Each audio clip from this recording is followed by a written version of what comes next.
Okay, so good morning once more and welcome back. So this morning we look at topic number 7 on HTML forms. Forms are very important in web design. All websites must have at least one or two kind of forms, whether it's a contact us form or a search form or a registration form, that is a sign up form, or a login form. All those are types of forms. So we just want to see how to create forms in HTML. So this topic is going to cover the basic structure of HTML forms, HTML form controls, HTML form elements, accessibility and HTML forms, and controlling the layout of forms. Okay, so let's do this. So okay, so forms are a common part of surfing the web. They are used for search facilities. They're also used for registration or logging in to the web application. They're also used, for example, for buying products. When you want, for example, to be able to enter some information like the delivery point, the address where they're going to deliver that particular product. So buying products. So HTML can be used to build forms. What that means, it's able to build what you call text boxes. Text boxes are the ones that give you a place where you can be able to type, for example, your email or your username or your first name, etc. And buttons. Buttons are used to, for example, submit the data that has been filled in a form, or even reset, that is delete every data that has been filled on that particular form. We have other form controls. So these particular elements that give you text boxes, buttons, etc., they are called form controls. They are called form controls. Now, it is important to note that HTML, yes, creates the form, but cannot be able to process the data that has been entered into the form. Normally, in order to process the data, you have to use some back-end languages such as PHP, Python, ASP.NET, Ruby. So these are called back-end applications or programming languages that are used to implement the logic. So really, the browser normally would pass this data to the backend programming language like PHP or Python. So you should pick up one of these languages and learn them as soon as you're done with this particular course, because most of you today, I told you that we are going to be looking at the projects that have been created by the fourth years. You'll have to do a project at the end of either your third year and or your fourth year. So make sure that you are able to understand at least one, because most people do web applications. A few do mobile applications, others do IoT applications, for example using the Arduino boards. Others do desktop applications, for example using Java. But majority of the students so far have realized they do web applications. So to do that, you'll have to learn a backend language like PHP. For example, for people who are doing CT, there've been a complaint that they don't learn PHP, so you have to learn it on yourself, or Python, for example. And they're very popular languages and practical in the industry. Now, this is the structure of HTML forms. HTML forms have to begin and end with the form element. Then in between we have other form controls. Now inside the form element we have several or two compulsory attributes. The first one is called the action attribute. The action attribute is used to specify, this one here is used to specify the backend or the page that is going to process that particular data. So you can see here there's a page called process the page.php that is going to process the data that will be filled inside this particular form. Now the other attribute is called the method attribute, this one here. Now, normally we have two methods. We either have method post or method why am I forgetting the other one? I'm forgetting the other one, but I'm sure we're going to meet it. But we have two methods, and it really determines how you're going to submit the data. For example, when you use method post, the data is submitted, let me say silently. You're not able to see the data. When you use the other method, the data is visible on the address bar. If you've ever filled a form on a site, then when you click on submit, you see that the data that you filled in that particular form appears on the address bar. Then that is when we are using the other method, which I cannot remember for now. So these methods are required, meaning they are compulsory. These attributes rather, they have to be there. Now as I said, the method attribute specifies how the data will be sent to the backend language, really. Okay, so form elements, we have different form elements. They are used to we have different types of input elements that are used to gather data from the user. Some of them include the text fields. We also have the radio buttons, we have the checkboxes, we have the submit buttons, and many more that we are going to look at. Most of the form elements are created using this element called the input element. This input element normally would have a type attribute and a name attribute. The type attribute is used to specify the type of element, as you're going to see. For example, for a text field, just a normal text field, it's going to have type is equals to text. For email, for example, if you want a text field that will take in an email and only an email address, then the type is going to be type is equals to email. If it's password, so that it can hide and replace whatever the user is passing with the asterisks or the circles, then you have to do type is equals to password. So that's what the type is. Then the name attribute is used to uniquely identify that particular form control. So we want to do that so that the script that receives the data can be able to use that particular name to pick up the data from that form control. Maybe I'm going to show you an example. Okay, so let me just show you, for example, here. So here, this is an example of a text field. So this form control is used to create a text field. As you can see, we have the input, then we have the name is equals to the value of that attribute is username. Then we have type. The type is text, so just a normal text. Then we have the size attribute, which is not compulsory. Size attribute is used to specify the visible length of the text field. How long do you want it to be? So if you put 50, it's gonna like be 50 spaces big, if you can allow me to say that. Then we have the max length attribute. The max length attribute is used to limit the number of characters that the user can type on that particular text field. So for example, if you enter 10, then the username cannot be longer than 10 digits. So they can't be able to type in more than 10 digits. And then we have the value attribute. It's used to specify the default value of these particular text field. So if the user does not enter any value and they click on submit, then this value is going to be sent to the backend language, to PHP, for example. So I wanted to show you how the name is used, for example, to pick the data. So for example, in PHP, let me just see, can be able to type.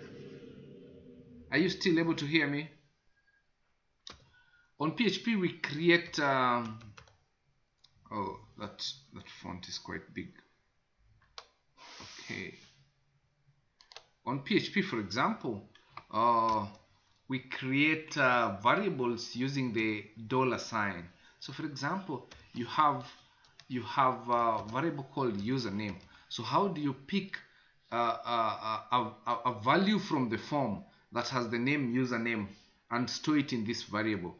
So if we are using method post, normally we do this like that, then that, then we have a single quote, then that name, username, like that, then that, then semicolon. So this name here is what you've specified here, because you're going to have many form controls, so they must have different names that uniquely describe them, so that you can be able to pick the data in PHP or any other language that you're using, Ruby, Python, etc. So that is how we use the name attribute to pick data by the backend script. So that is how we do it. Okay, as I had mentioned earlier, the value of the type attribute can also be password, for example. Can be password.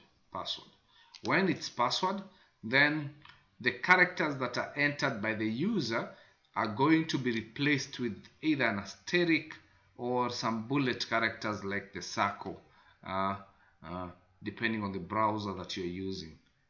So it will hide whatever characters that the user is using. So here, instead of typing type is equals to text, the value here inside here becomes password. If you want to pick an email address, then the type here becomes email, so that you can ensure that the user can only enter an email, a complete email address. In case they make a mistake and they forget, for example, to type the @ symbol, it's going to tell them that you have not entered an email. Please enter a correct email, because an email address has a specific format. Okay, the next form control that you're looking at here is checkboxes. Checkboxes allow users to select multiple options from a list. So for example, if we wanted to create a form to pick information from an employee, and we want to understand the languages that they speak, we can ask, which languages do you speak or understand? And maybe we can provide several options like English, Kiswahili, the Luo, Luya, etc.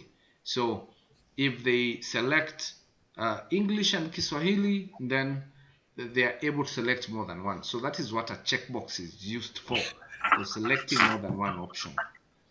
Okay, I think one of your mics is unmuted. Maybe you can mute it, please. Check your mic.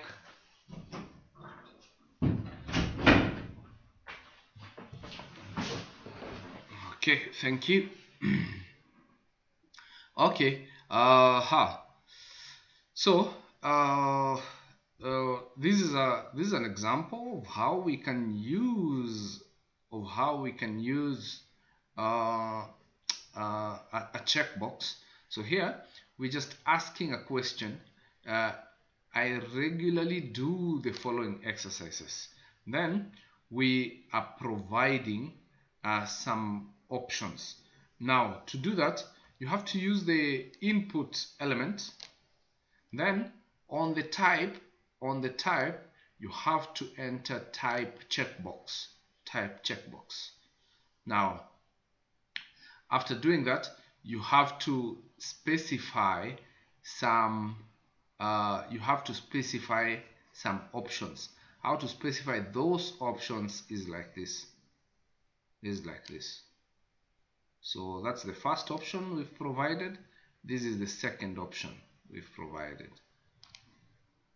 So input type checkbox, input type checkbox, then the name, then the value. Okay, so actually this is the first option that we are providing. This one, that's option number 1. This is option number 2. This is option number 3. Now you can see that all of them, the type is checkbox. You can see that all of them, they have the same name because they are the same because they belong to the same question. All these options belong to the same question.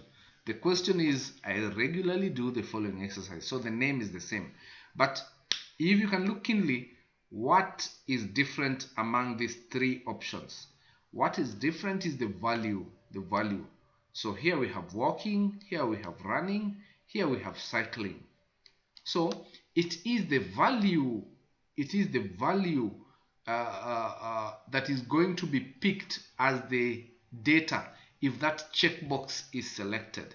If that checkbox is clicked, then really that is what we are going to have. Now there's an element I've not been talking about, and that element is called the label element. I think I should have introduced it earlier. So you can see we have label. We have label here. We have another label here, like that. Now the label element is used to predefine or give information about a particular form control. So for example, label, then we have a value. As you can see, we have an opening and closing curly bracket, then we have a tag, really. Then we have the value. For example, walking, we have the value here, or the content, really, it's called the content of that label. So we have running here, like that, and we have cycling here. So how will this appear? This will appear like this. So walking, full colon. Then after that, now we're gonna have the checkbox, like that. So that's how that is gonna appear. Similarly here, it's gonna appear like this: running, then the checkbox, like that. So the user can click on this to check it, like that. So that is the purpose of the label. As you can see, for the label, normally the ID value and the 4 value of the attributes, they usually match. You can see ID and 4. So 4 means that this label is for this form control, for cycling, whose ID is cycling. So normally they match. So remember that. I hope that is clear. Anyone with a question or a comment so far? You can just unmute your mic and ask. Anyone with a question or a comment?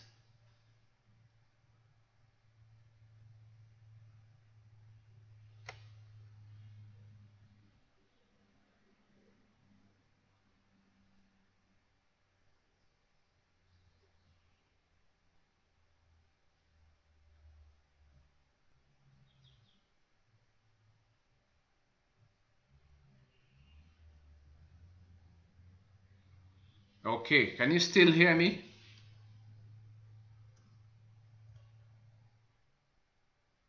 Yes. Okay, thank you. Okay, now the other form control that is very closely related to the checkbox is the radio button. Now for the radio button, the type value is normally radio. Unlike the checkbox, where you can select multiple options, With the radio button, you can only select a single option from that particular group.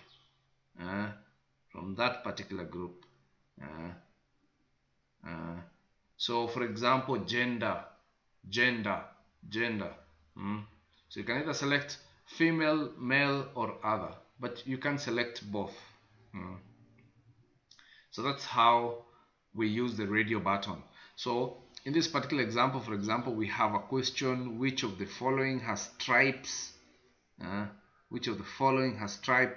Then the first option we are giving here is leopard. Then we have the checkbox, and the value of the checkbox, what's going to be picked up by the backend language, is that leopard. We have lion. This is what people are going to see. But what if they select that option? What is going to be taken up by the backend language is lion with lowercase l.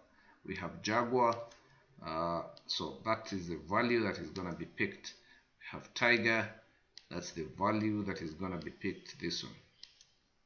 As you can see, because they're all these options are for the same question, the name is going to be the same.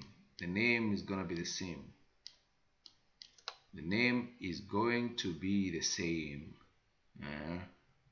Okay. Now there's another attribute I didn't talk about in the previous. But I've just seen it here. So it's this one here, checked. So when you have this attribute, checked is equals to checked, then by default this checkbox is gonna be selected. So it's gonna, when you load that web page, it's gonna have a tick already. It's gonna be selected automatically. So that's what the checked is equals to checked attribute is used to achieve. So you can use that both in checkboxes and also in radio buttons. If you wanted to select by default lion, then you can use the checked attribute. Checked is equals to checked. So I just remembered that because I saw this, so I hadn't explained that. Okay, then we have form elements that can specify email, phones, and URLs. You want someone to type in the address of their website or their LinkedIn link. Really, these form controls came with HTML5 in previous versions of HTML. You could not be able to do so. Now it is very important that you use the correct form element for each of the form controls that you want, depending on the data that you want to pick, because sometimes users make genuine mistakes, whether it's in typing emails or in typing phone numbers, and therefore you should validate data before you take it to the backend language and save it to the database. Data has to be validated. User input has to be validated. One way in which you can validate the data other than using JavaScript is by using the correct type. You want them to enter an email address, use type email. So the browser will detect if they type anything else that is not an email and tell them, hey, you need to put an email on this particular field.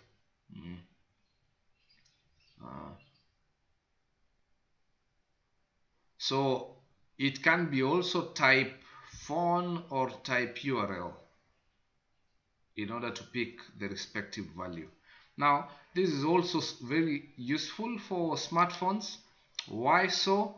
I'm sure most of you have seen that anytime you are supposed to, for example, if you open up a browser on your phone and you want to type a web address, your phone interface or keyboard changes.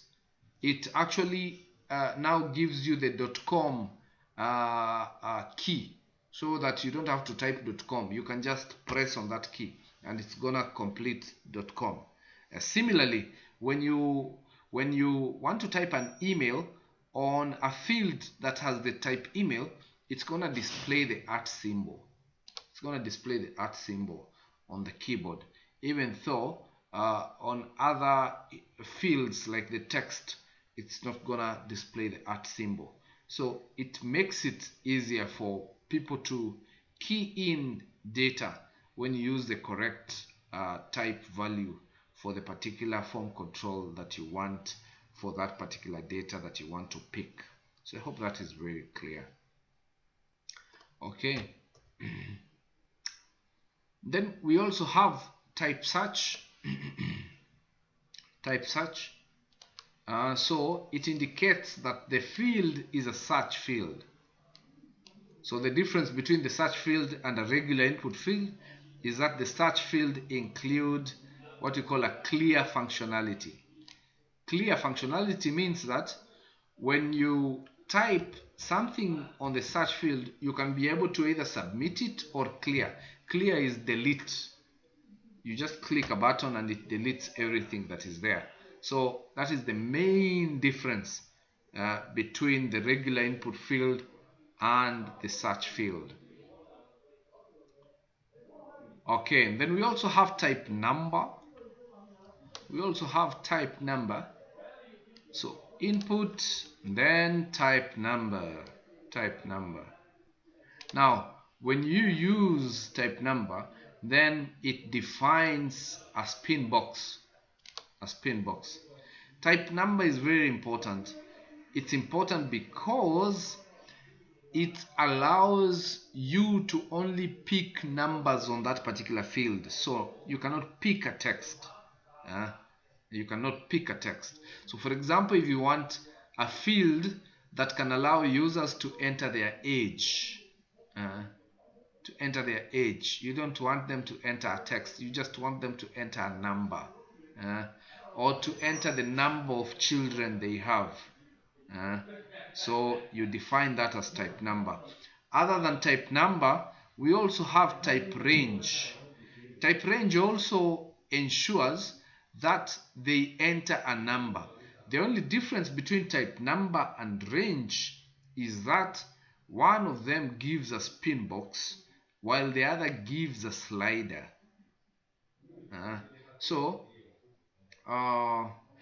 How can I describe this?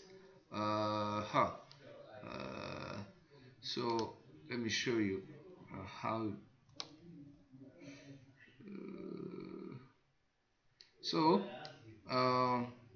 With a spin box, it looks like this.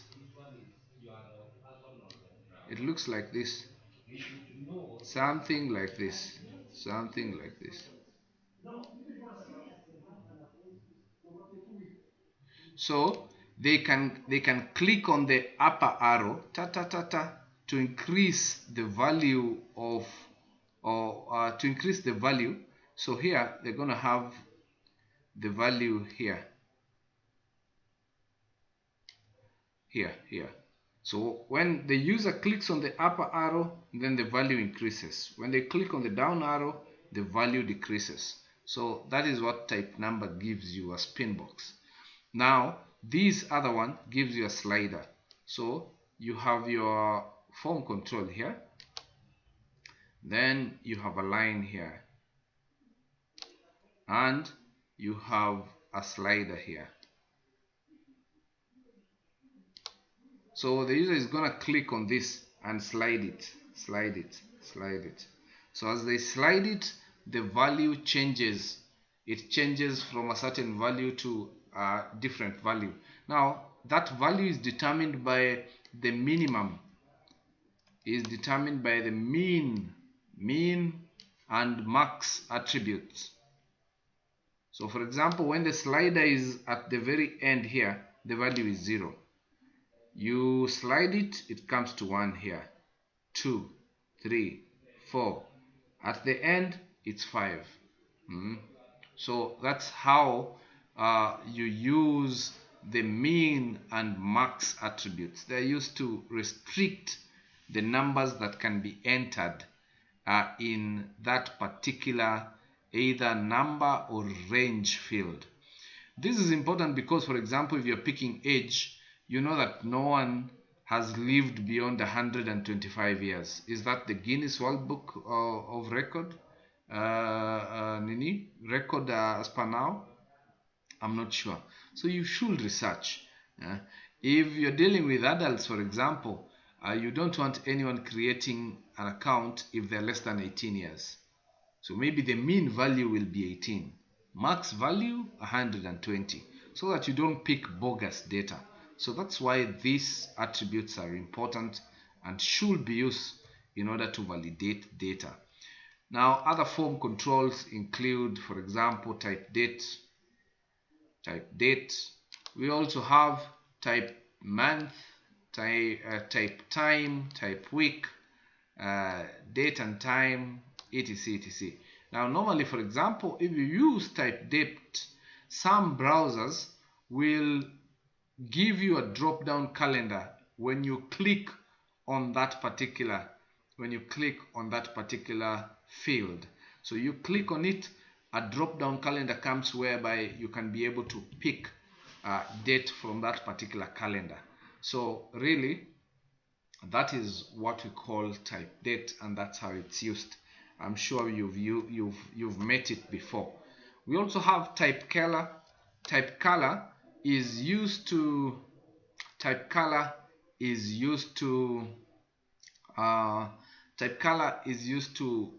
give a color picker, a HTML color picker. Again, just like type date, not all browsers support type color. Also, you're going to realize that type date, not all browsers will give a drop down calendar.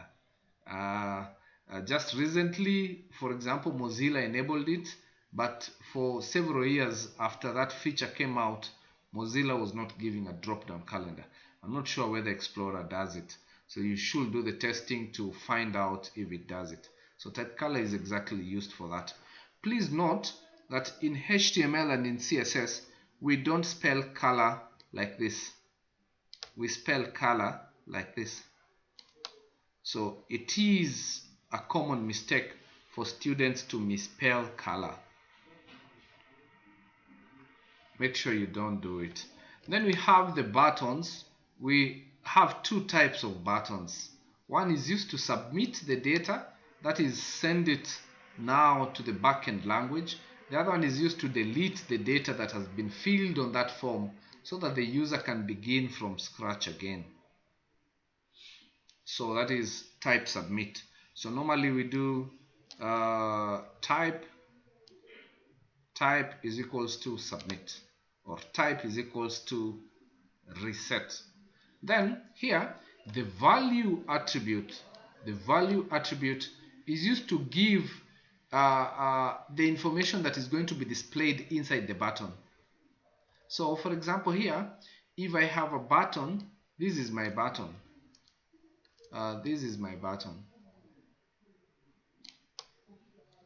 So in this button, the value place my order will appear. Place my order, like that. So if a user clicks on this, then the data for that particular form is submitted to the specified URL, in the action attributes, of the form. Now, for the reset button, as I said, it resets all the form controls back to their default values. It is rarely used, however, it is rarely used nowadays. In the beginning, most sites used to have it, but nowadays it's rarely used because people rarely fill forms and they want to begin again from scratch, really. So the use case is limited. Then we also have a multi-line text field. I'm sure you've seen this multi-line text field. Multi-line text field gives you a larger text box where you can be able to type several paragraphs. You can be able to type several paragraphs.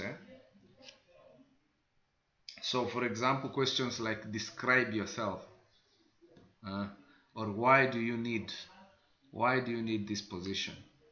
So you might need to tell a story.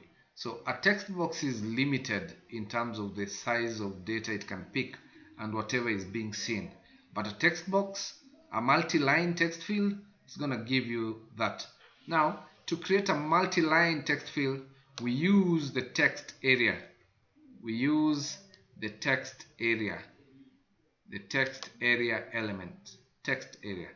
Now, unlike all the elements that we've seen so far, form elements, this one has an opening and a closing. Remember, the input element is the one that we've seen so far, the form control or form element that we've seen so far, and it's only used, it's actually an empty element, so it doesn't have an opening and a closing tag. Now, inside the text area opening tag, we have the rows. We have the rows and the calls. The calls attribute. So the rows gives you the width. Is it the width? Yes. Rows. No. Rows gives you the height. Then calls gives you the width. So for example, you're going to have something like that. If it's 5 and 20, if it's 10 and 20, then you're going to have a text area that looks like that, times 2 of that, and 20, something like that. So that's what rows and calls does. It gives you the size of the text area.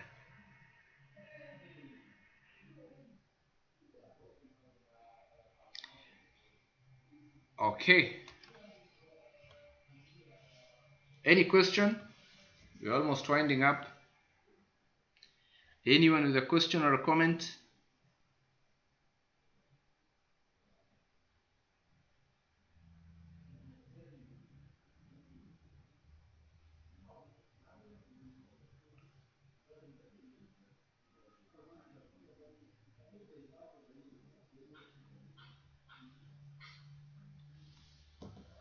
Okay, so let's look at select menus. Select menus are used to pick an option where the options are so many and you don't want, for example, to use a radio button. So you use a select menu. Normally this is used for picking languages that a particular language, preferred language, or for example the county. So which county do you come from? You don't want to list all the 47 counties of Kenya using a radio button because the screen size is small, for example, for mobile users. So you don't want them scrolling to find that. So you simply use a select menu. So a select menu is normally structured as a list. Normally we use the option element to define each item in the list. So this is how we do it. So this is just a label to give the information about the select menu. So here we're just saying select your language. Okay, then we now have the opening select tag and the closing select tag. Now we also have an ID, which is important because this ID is used to pick the data on the backend language. Then we have now the options. So we have this option, Arabic. We have this one, Chinese. We have this one, etc. So the content of the option tag, by the content is this one, Arabic. Chinese, Mandarin, English. That's the content. That is what the viewers are going to see.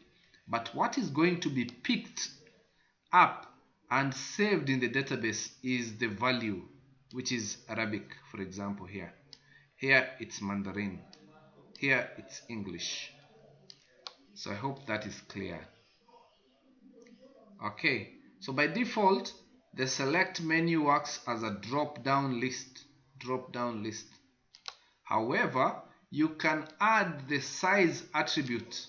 The size attribute here on the select, on the opening select tag, you can use the size attribute to specify a scrolling menu.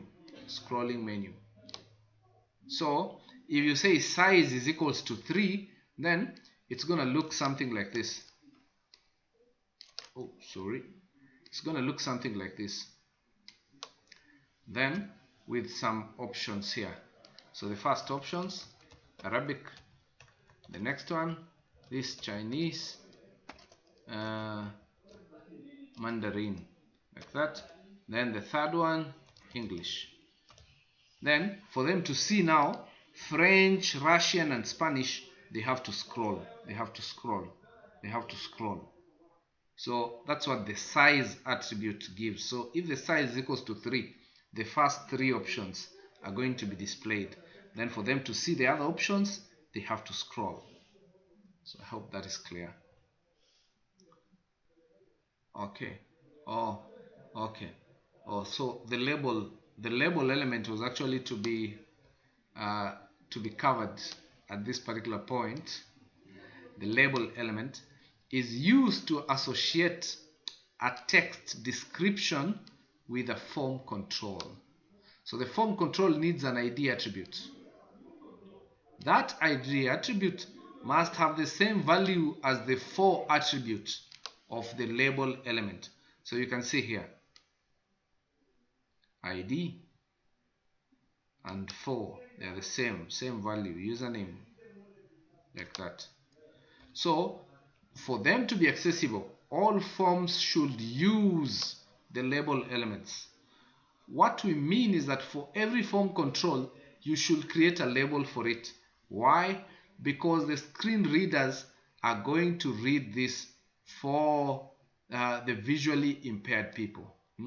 Enter a username here, something like that. And so it's going to read this value of the label attribute. So to make your forms accessible, please make sure you use the label elements. The other element that is important in terms of accessibility is the field set and the legend elements. The field set is used to group related form controls together. So when you have a very big form, you might want, for example, to separate bio data with educational data. So you want to group fields together that are picking bio data, name, age, gender, etc. Then you group other form controls that are picking educational data, like year which you did your KCSE, grade which you scored, year which you did your KCPE, the grade you scored, course you did in the university, like that. So you use the field set to do that. Let's look at this example. So this example has field set. So normally you have an opening and a closing tag for field set. Then you have the legend. Now the legend is the information that is gonna appear to describe that particular group. So for example, for this one, it's going to be contact details. Then from there now, you can do your labels and form controls to pick the email, to pick the telephone number, and to also pick the mobile number. So this field set, how is it going to appear? It's going to appear like this.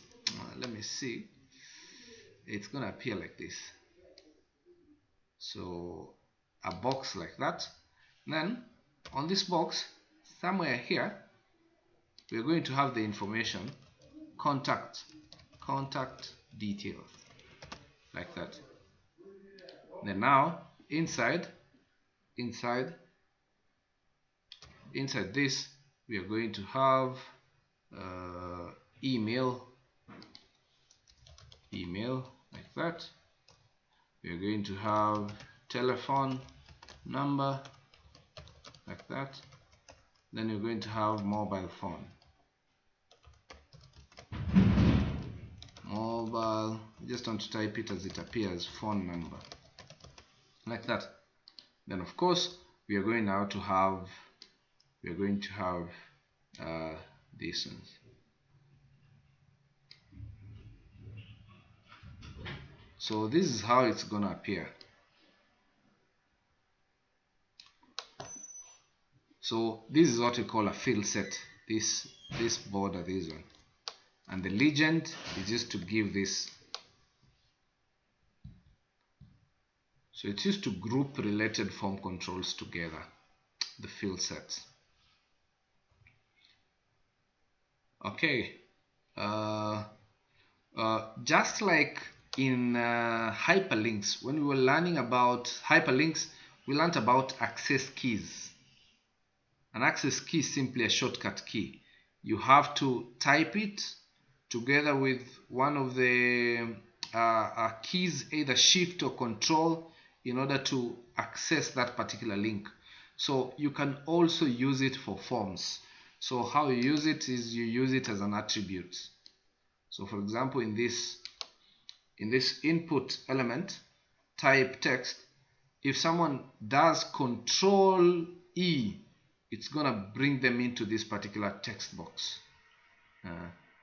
If they do Control T, it's gonna bring them to this text box.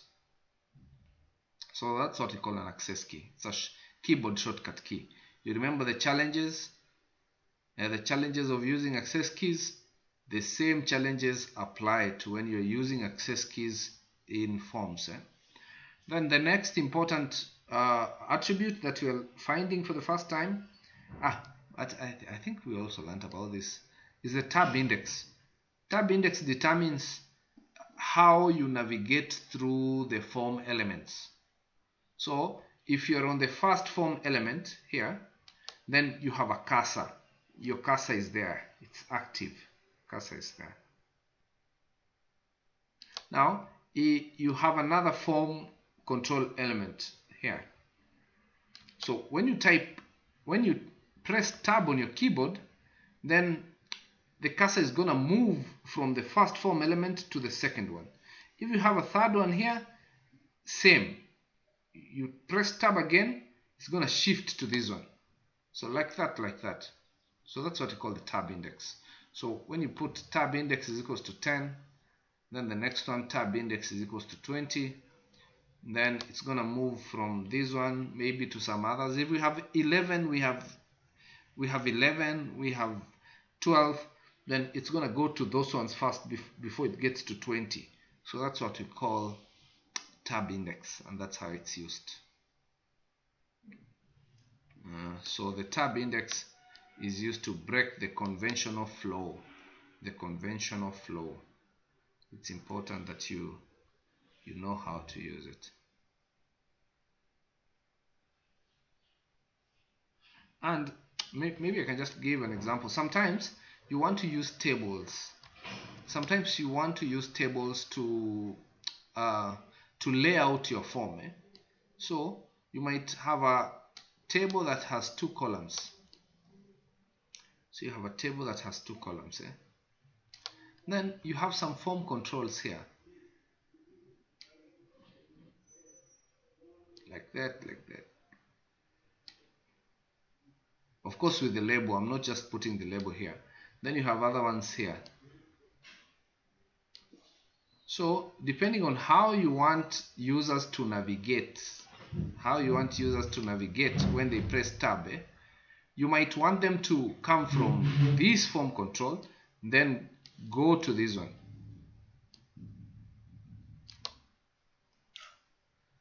Alternatively, after that, maybe you want them to come to this one. Then when they press tab again, come to this one. They press tab again, they come to this one. They press tab again, they come to this one. So to do that, you have to use the tab index. Tab index here is equals to 1, tab index 2, tab index 3, tab index 4, tab index 5, tab index 6, like that.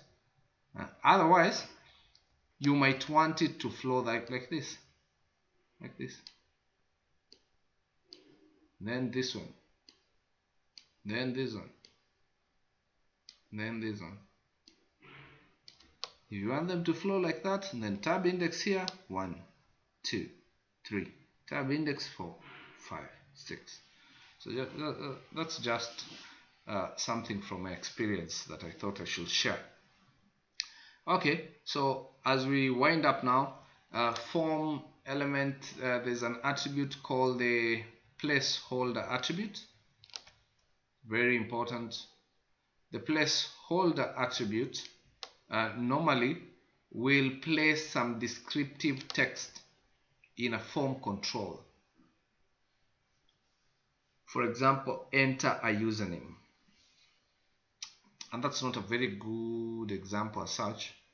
But for example, when you want them to type their phone number, and I'm sure you've seen this, you want them to type their phone number in a particular format, you can use the placeholder.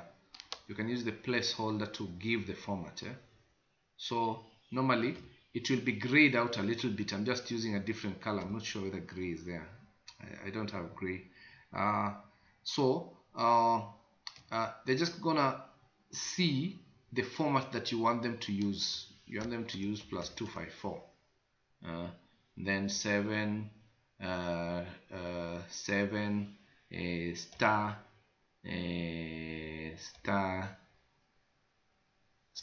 star. So you just want to give them a format.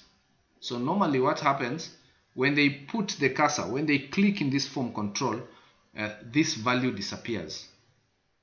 So if you've ever seen that, then to do that you use the placeholder, the placeholder attribute. The other important one is the autofocus.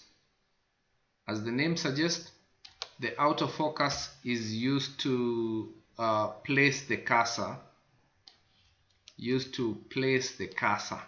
in a form control when the page loads.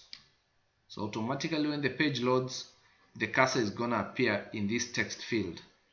This one, first name, this one, gonna appear. Then the last one is the required, very important. As the name suggests, for compulsory attributes, those ones that you want the user to fill before they submit, you use the required attribute. Required is equals to required. So they cannot skip that particular field. If they try to click on submit, it tells them, hey, this field cannot be empty. So remember those ones. Form controls and valid elements. It is important to note that all these form control elements we've looked at so far, all of them are inline elements. What do we know about inline elements? Inline elements should always be nested inside block level elements in order for the page to be valid. So for that, you must put these form controls like label and input inside a paragraph, because they're inline. So you have to put them inside a paragraph, and because they're inline, remember, inline elements do not put a space before or after. So it means they're going to appear on one line. That's another challenge whose solution you're going to see just now. Other than that, form controls must also be nested inside the form element. I think we already know that by now.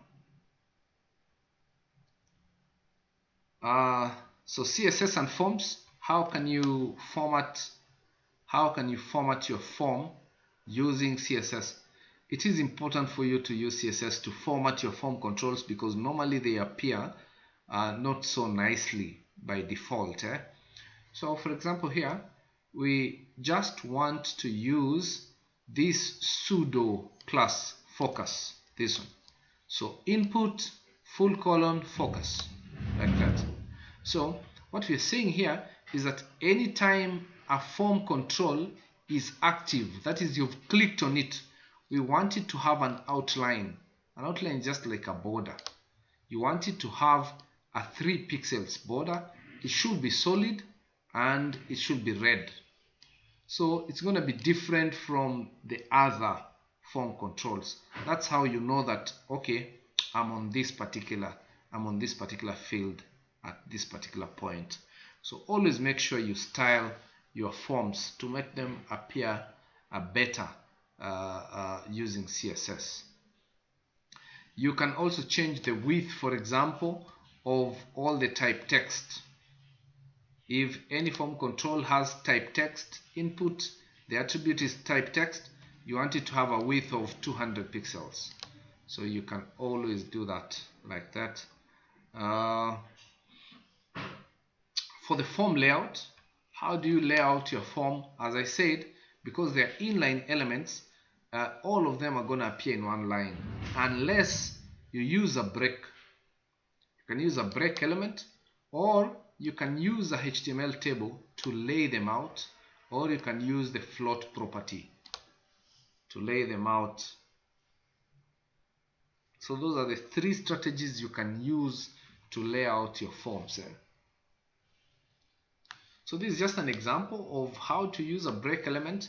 So you see here, what's going to appear on the browser is username. Then it's going to give a text box. Then you've now used break so that whatever comes next has to begin from a new line. So that's what will begin in the next line is first name, then a text box. And by that I mean this. I mean, this is how it's going to appear. Let me see. For this one, the output is going to appear like this. I don't have enough space here, but let me just put it. So we're going to have username like that. Then break. So that is what break does really. First name, then last name, like that. So of course we have text boxes.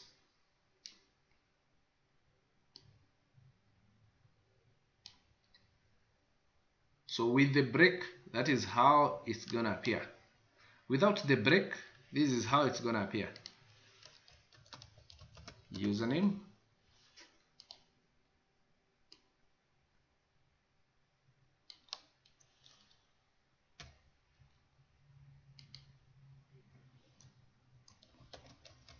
first name. So they're going to appear on one line.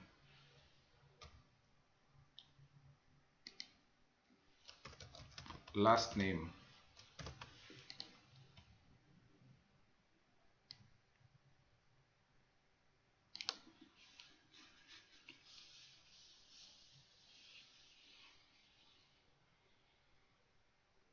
Now sometimes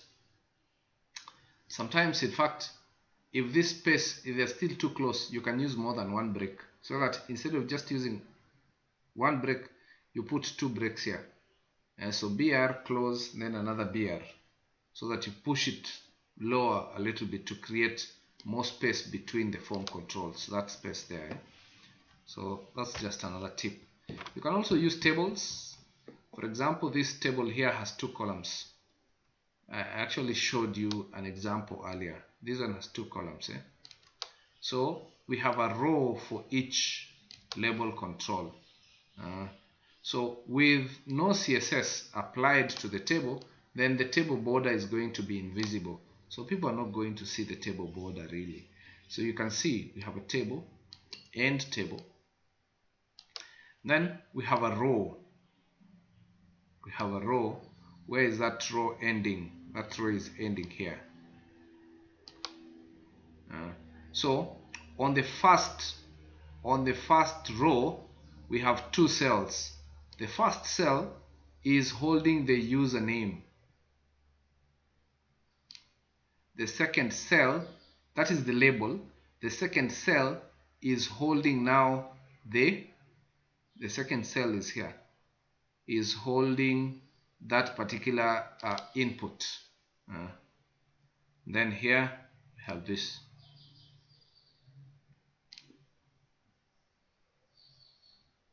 And it's ending here. So it's going to appear, because the border rows, the rows for the border for the table is not going to be visible, then you're just going to see something like what I showed you earlier. It's just going to appear a username, then a text box. First name, then a text box. Last name, then a text box. Because they've been put on different columns. They've been put on different columns, as you can see from there. Okay, you can also use CSS to lay out your form. Normally we use the float property. We use the float property to make the form to wrap onto the same lines. We can also use the clear property to make the label to start on a new line. So how we do it is like this. So we say for any input that has a type of text, we want it to float left. So by floating left, it means that it's just like inline elements. Inline elements by default, they float left, by the way. And then we want it to have a width of 150 pixels. But look, for labels, normally we begin with a label before we type the input element. So for the label, we are using the clear property. We are saying clear both. So by clearing, we are stopping the floating. So that is what clear means. So don't float, start from a new line. That is what clearing is saying. So whether we have a clear left or clear right, so that is what both means. The value here can be left, right, or both. So clear means whichever way, just begin from a new line. Then we are also floating this left, like that. Then for the text align, we are aligning the text to the right, for example, and the width of the label is 150 pixels. So we're going to do this so that you understand better during one of the practicals that you're going to do. So forms and mobile devices, it is difficult for many mobile devices to do free text because mobile devices have input limitation. Because the keyboard is quite small. So some mobiles use controls that do not require the users to type. The other thing is tab border can help users to select form controls, and by using the label elements, then the label elements should be visually close to the form control that it describes. So that's very important. So those are some of the points that you should remember about forms and mobile devices. Ladies and gentlemen, that is the end of this particular topic. I hope you've learned something and enjoyed. Does anyone have a question or a comment?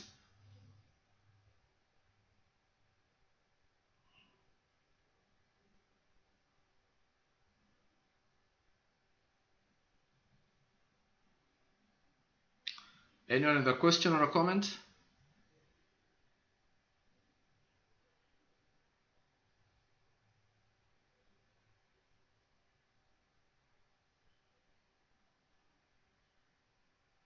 Okay, thank you very much, ladies and gentlemen. I'm going to upload this. Please continue to work on your practicals and learn on your own. It really takes a lot on your side rather than what I have to show you. So make sure you really learn on your own time and continue to develop your website. Asanteni sana.